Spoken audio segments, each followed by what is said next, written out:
Hi all, welcome to Blasters arena. ISL നടത്തുന്നതുമായി ബന്ധപ്പെട്ടുകൊണ്ട് all India football federation ISL ക്ലബ്ബുകളിൽ നിന്നും പ്രപ്പോസൽ തേടിയിരുന്നു. 24 മണിക്കൂറായിരുന്നു സമയം അനുവദിച്ചിരുന്നത്. ആ 24 മണിക്കൂറിനുള്ളിൽ ISL ക്ലബ്ബുകൾ എല്ലാവരും ചേർന്നുകൊണ്ട് ഒരു പ്രപ്പോസൽ ഫെഡറേഷന് മുന്നിൽ സമർപ്പിക്കുകയും ചെയ്തിരുന്നു. അതായത് ഇംഗ്ലീഷ് പ്രീമിയർ ലീഗ് മാതൃകയിൽ ISL നടത്താം എന്നായിരുന്നു പ്രപ്പോസൽ. ഒരു കൺസോർഷ്യം രൂപീകരിക്കുക, അതായത് എല്ലാ ക്ലബ്ബുകളും ചേർന്നുകൊണ്ട് ഒരു കൺസോർഷ്യം രൂപീകരിക്കുക, അതിൻ്റെ കീഴിൽ ലീഗ് നടത്തുക. അതേസമയം ഓൾ ഇന്ത്യ ഫുട്ബോൾ ഫെഡറേഷന് ഈ ലീഗിന്മേൽ ഒരു നിയന്ത്രണം ഉണ്ടായിരിക്കും. ആ തരത്തിലുള്ള ഒരു പ്രപ്പോസൽ ആയിരുന്നു നൽകിയിരുന്നത്. കൂടാതെ എല്ലാ വർഷവും എല്ലാ ക്ലബ്ബുകളും ചേർന്നുകൊണ്ട് 10 കോടി രൂപ ഫെഡറേഷന് നൽകാമെന്നും സമ്മതിച്ചിരുന്നു. പക്ഷേ ആ പ്രപ്പോസൽ ഇപ്പോൾ ഓൾ ഇന്ത്യ ഫുട്ബോൾ ഫെഡറേഷൻ തള്ളിയിട്ടുണ്ട്. അതായത് ഇന്നായിരുന്നു ഫെഡറേഷന്റെ വാർഷിക ജനറൽ ബോഡി നടന്നിരുന്നത്. ആ യോഗത്തിലാണ് ഈ ഒരു പ്രപ്പോസൽ തള്ളിയിട്ടുള്ളത്.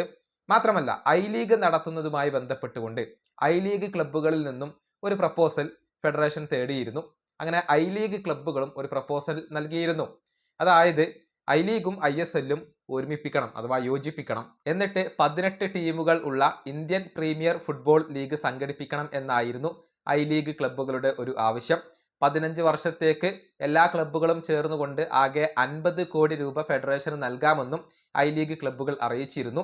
ഈ പ്രപ്പോസലും ഫെഡറേഷൻ തള്ളിയിട്ടുണ്ട്. അതായത് ISL ക്ലബ്ബുകൾ മുന്നോട്ട് വെച്ച പ്രപ്പോസലും ഐ ലീഗ് ക്ലബ്ബുകൾ മുന്നോട്ട് വെച്ച പ്രപ്പോസലും ഇപ്പോൾ ഓൾ ഇന്ത്യ ഫുട്ബോൾ ഫെഡറേഷൻ തള്ളി എന്നാണ് അറിയാൻ സാധിക്കുന്നത്.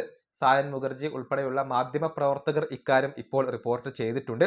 ഇനിയിപ്പോൾ ഓൾ ഇന്ത്യ ഫുട്ബോൾ ഫെഡറേഷൻ ചെയ്യാൻ പോകുന്ന ഒരു കാര്യം എന്തെന്നാൽ, ടൂർണമെന്റുകൾ എങ്ങനെ സംഘടിപ്പിക്കാം, അതുപോലെ തന്നെ ക്ലബ്ബുകളെ എങ്ങനെ ഏകോപിപ്പിച്ചുകൊണ്ട് മുന്നോട്ട് പോകാം, അതുമായി ബന്ധപ്പെട്ടുകൊണ്ട് പുതിയ കമ്മിറ്റികൾ രൂപീകരിക്കാനുള്ള ഒരുക്കത്തിലാണ് ഫെഡറേഷൻ ഉള്ളത്.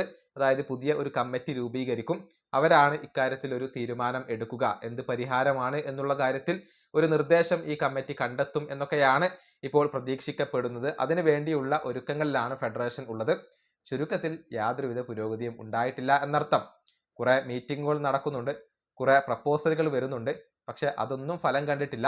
ഇപ്പോഴും ISL-ഉം ഇന്ത്യൻ ഫുട്ബോളും പട്ടപൂജ്യത്തിൽ തന്നെയാണ് നിലകൊള്ളുന്നത്. ഈ വീഡിയോ അവസാനിപ്പിക്കുന്നു. അടുത്തൊരു വീഡിയോ കാണാം.